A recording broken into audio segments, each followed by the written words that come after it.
recently we have been able to make a commitment with the UNF,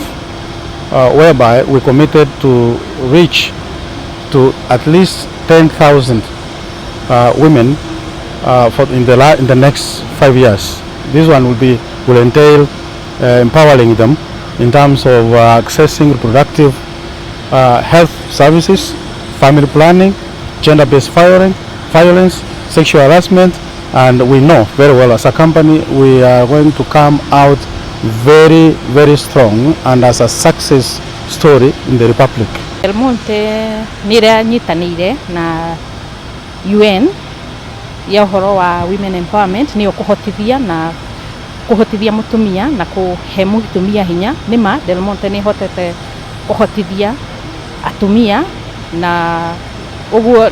itagetete uri kuringana na uria twerwo itagetete kunyita atumia 10,000 tukiuga tukinye mwaka wa 2024 2024 na tuhote kubarora ugima wao wa miri na thiini wa kubanga uciari, thiini wa kugiririria atumia matikae kuharaswo wira-ini na gutikage na any discrimination wira-ini wao.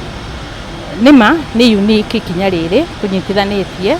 na ungirora wega toguo mweretherwo Delmonte kwina atumia ingi muno.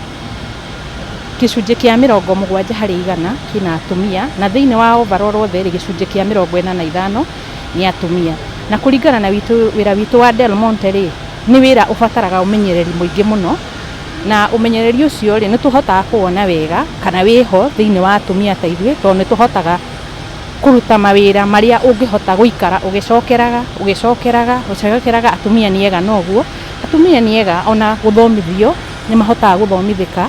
wira-ini, na atumia utoria tuiri mangirwo handu mahote gucagura marangire tondu twakinya ni gucagura ri ni handu urarora tundu turia specific ni atumia niega na kunyita uhoro ucio. Ingienda arume manyitirire atumia tondu uguo waiga ri ona guku Delmonte Kenya Limited ri wira uyu turaruta ri na empowerment ino ya atumia ri